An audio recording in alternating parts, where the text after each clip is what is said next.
In this video, we are going to cover the sound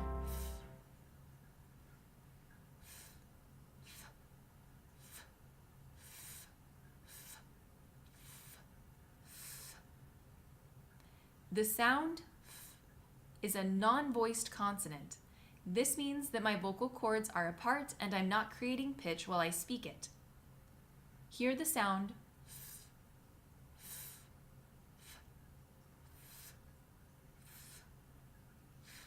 To make the sound, bring your bottom lip up to meet your top teeth.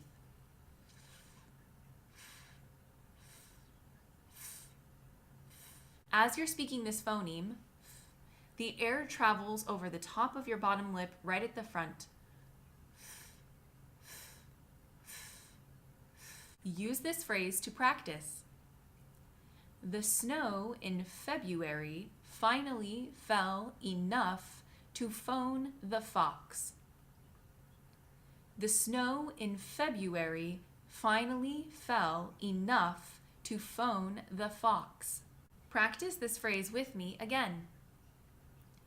The snow in February finally fell enough to phone the fox.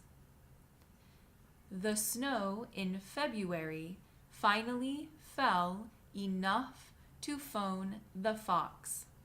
As you're practicing this phrase, feel the air move over your bottom lip each time. Enough, enough.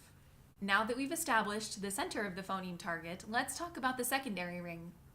The secondary ring of this phoneme target doesn't have any variations. Pretty much all English speakers pronounce the same way. The outer ring of mispronunciation will sound like a V or a B instead. This is caused by voicing the consonant instead of just letting the air flow through your vocal cords. The mouth position is very similar, which is why it can be a little confusing, but make sure it's just air that's traveling out of your mouth.